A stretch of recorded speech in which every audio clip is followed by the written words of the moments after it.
Assalomu alaykum kanal muxlislari, kanalimga xush kelibsizlar. Bugun sizlar bilan birgalikda oila davrasida o'tirib, choy bilan ichishli mazali tort tayyorlaymiz. Shu bilan birga yana biskvit tayyorlashni ko'rsatib o'taman hamda tvorogli kremni ko'rsatib o'taman. Birinchi bu bizga 5 ta tuxum kerak bo'ladi.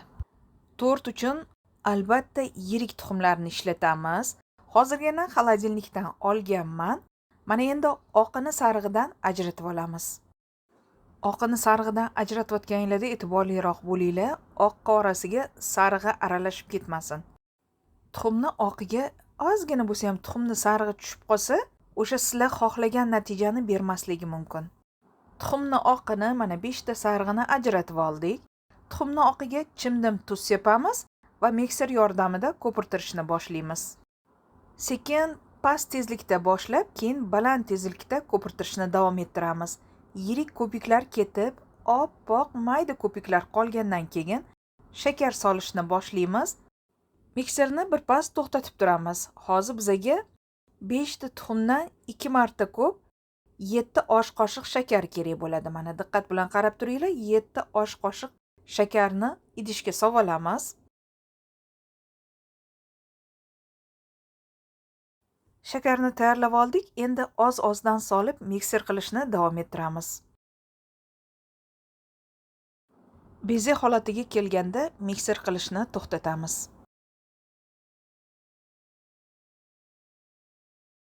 Qattiqqina beze tayyor bo'ldi. Mana endi biz tuxumni sarig'ini aralashtirib olamiz. Tuxumni sarig'iga 60 ml yog' quyamiz. Bu qoshiqda 4 osh qoshiq bo'ladi. Yog' bilan tuxumni sarig'ini biroz aralashtirib olamiz. Endi bizga mikser kerak bo'lmaydi. Mikserni chetga olib qo'yamiz. Tuxumni sarig'ini tuxumni oqiga qo'shib olamiz. Endi mikserni o'rniga shpatel ishlatamiz. Mana tuxumni sarig'ini quyib oldik. Sekin avaylab aralashtiramiz. Bizga hozir kabartma yoki razrixlitel kerak bo'ladi. 2 choy qoshiqda qo'shib olamiz. Bundan tashqari 8 osh qoshiq un solamiz. Hozir 4 osh qoshiqni solib, sitadan o'tkazib aralashtirib olamiz. Keyin yana 4 osh qoshiq solib davom ettiramiz. Unni qoshiqda o'lchayotganinglarda uyib olinglar. Sekin avaylab aralashtirib olamiz va keyingi 4 osh qoshiqni sitadan o'tkazib solamiz. Hozir sizlarga aralashtirayotganda quyuq suyuqligini ko'rsataman. Ko'rib olinglar, quyuq suyuqligi shunaqa bo'lish kerak. Xamiringlar vazdushniy bo'lib ishib turishi kerak. Xamir deyarli tayyor bo'lib qoldi. Mana quyuq suyuqligini ko'ryapsizlarmi xamirni? Hozir qolipni tayyorlab olamiz. Demak, qolipga pergament qog'oz joylashtirib olamiz. Qolipni razmeri 24 sm. Odatda 5 ta tuxumdan biskvit tayyorlasam, diametri 21 sm-lik qolip ishlatardim. Bugun 24 sm-lik qolipni ishlatib, sizlarga biskvit tayyorlab ko'rsatib beraman. Xamirni quyishdan oldin duxovkani yoqib olamiz. Hali qizib ulgurmagan duxovkaga joylashtiramiz. 40 minut, 50 minut pishiramiz. Mana duxovkamda 50 minutda 180 gradusda pishib chiqdi. Biskvitni sovutib qo'yamiz. Hozir biz krem tayyorlashga o'tamiz. Bizga 250 gram tvorog kerak bo'ladi. Faqat quruq tvorog ishlatamiz. 120 gram sgushonoye moloko quyib olamiz. Shu bankasini 3 dan 1-ni quyib olamiz. Blender qilib olamiz. Bitta massa bo'lishi kerak. Bu bitta massa deganim smetanaga o'xshab qoladi-da, hali tvorogdagi ipir-ipirlar, bunda dumaloq-dumaloqlar yo'q bo'lib ketadi. Kremga qo'shadigan tvorogli massamizni tayyor qilib oldik. Hozir sizlarga quyuq suyuqligini ko'rsataman, mana ko'ryapsizlarmi? Hozir chuqur idishga 150 gram shakar upasi solamiz. Undan tashqari 500 ml muzdek qaymoq yoki slivka quyamiz. Slivkini 35% ni ishlatamiz, qaymoqni 45% ishlatamiz. Mikserlashni boshladik. Birinchi past tezlikda boshlaymiz, keyin baland qilamiz. Krem tez tayyor bo'ladi. Mana kremimiz tayyor bo'lib qoldi. Hozir mikserni to'xtatamiz, mikserni chetga olib qo'yamiz. Kremni aralashtirib olamiz. Mana sizlarga hozir quyuq suyuqligini ko'rsatdik. Kremni yarmini tvorogli massaga qo'shib olamiz. Qolgan yarmi turib turadi, tortni ustiga kerak bo'ladi.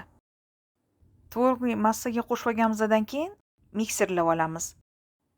Bu tortni orasiga soladigan kremimiz tayyor bo'ldi. Tvorogli krem juda ham mazali chiqadi. Sovigan biskvitni qolipdan ajratib olamiz. Pergament qog'ozlarini olib tashlaymiz. Ikkiga bo'lib olamiz. Avval chetlarini pichoqda kesib chiqaman, keyin ip yordamida ikkiga bo'lib olaman. Biskvitni ko'rib turibsizlar, 2 emas 3 ga ham bo'lsa bo'ladi, 4 ga ham bo'lsa bo'ladi, lekin o'zimiz uchun, oilam uchun tayyorlaganim uchun 2 ga bo'ldim va oddiygina tort tayyorlamoqchi edim o'zi aslida. Tayyor bo'lganda tortim hashamatli bo'lib ketgandek bo'ldi. Mana biskvitni oralarini ko'ringlar, do'mbillab turishini ko'ringlar bu biskvitni. Sut yordamida propitka qilib olamiz. Propitka qilish jarayonini mana o'zinglar ko'rib turibsizlar. Hozir ikkala biskvitni ham propitka qilib olishimiz kerak. Aslida pastroq tort tayyorlamoqchi edim. Bu biskvit ham baland bo'lib, yaxshi pishib chiqdi.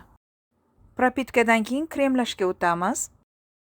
Tortni orasiga solish uchun bizga rezavorlar yoki mevalar kerak bo'ladi. Men malina ishlataman bugun.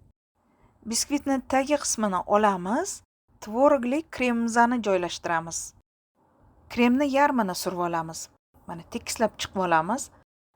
Shundan so'ng malinalarni joylashtiramiz. Malinani ustidan yana ikkinchi qismini kremni joylashtirib tekislab olamiz.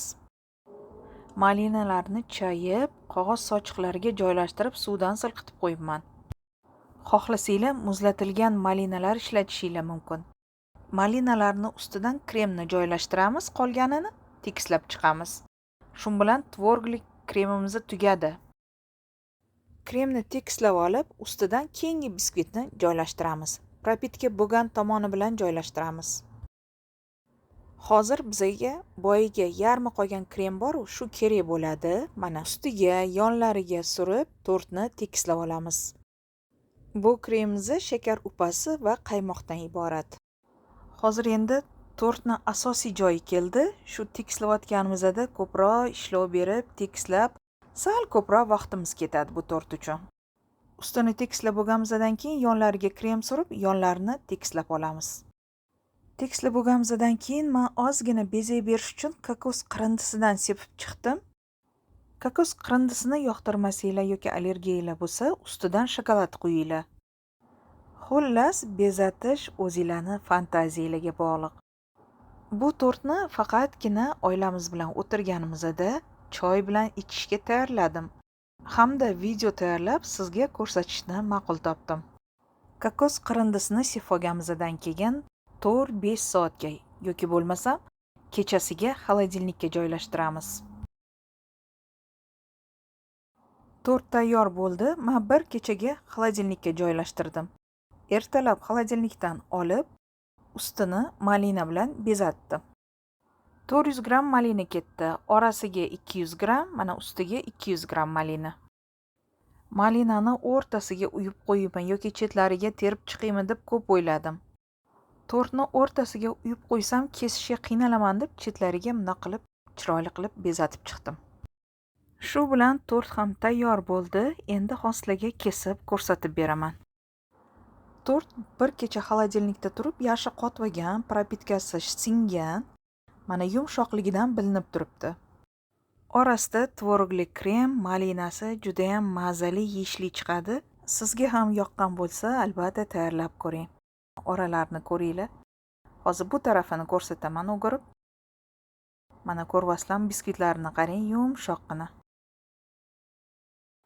Tortni yeb ko'rganlar maqtashdi, juda ham yumshoq, mazali chiqibdi. Orasidagi kremi mazali ekan deyshti. Xohlagan mevalar bilan, qulupniylar bilan tayyorlab ko'ringlar.